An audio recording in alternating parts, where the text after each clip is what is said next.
తిరుపతి గ్రామ దేవత శ్రీ తాతయ్యగుంట గంగమాలయంలో వరలక్ష్మి వ్రతాన్ని శోభాయమానంగా నిర్వహించారు. ఈ సందర్భంగా అమ్మవారికి ప్రత్యేక అభిషేకాలు చేశారు. అనంతరం మట్టి గాజులతో అమ్మవారిని అలంకరించి భక్తులకు దర్శన భాగ్యం కల్పించారు. ఆలయ ప్రాంగణంలో సామూహికంగా వ్రతాన్ని శాస్త్రోక్తంగా నిర్వహించారు. భక్తులు పెద్ద ఎత్తున పాల్గొని వ్రత విశేషాన్ని తెలుసుకున్నారు.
पादौ पूजयामि।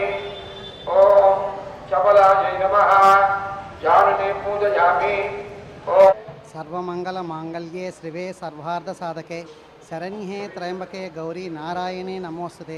శ్రావణ మాసం వచ్చినట్టనే పండగలకు ఈ నెలంతా పండగలకు ముఖ్యమైనది. శ్రావణ శుక్రవారం కానీ, శ్రావణ మంగళవారం కానీ, శ్రావణ శనివారం కానీ మనకు చాలా విశేషమైనటువంటిది.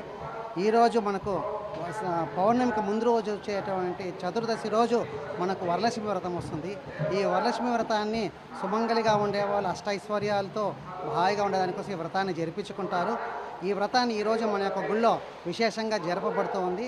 అమ్మవారికి ఈరోజు వరలక్ష్మి సందర్భంగా గాజులతో విశేషమైన అలంకారం జరుగుతూ ఉంది.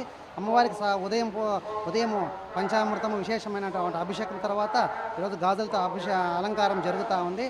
రేపు శ్రావణ పౌర్ణమి మన గుళ్ళో చండీయాగం జరపబడుతుంది. రేపు హయగ్రీవ జయంతి, రాఖీ పౌర్ణిమ, జంజాల పండగ ఇన్నిను రేపు ఉండడం విశేషము. అది శ్రావణ మాసం యొక్క విశిష్టత. ఆలయ అర్చకులు రాఘవ శర్మ.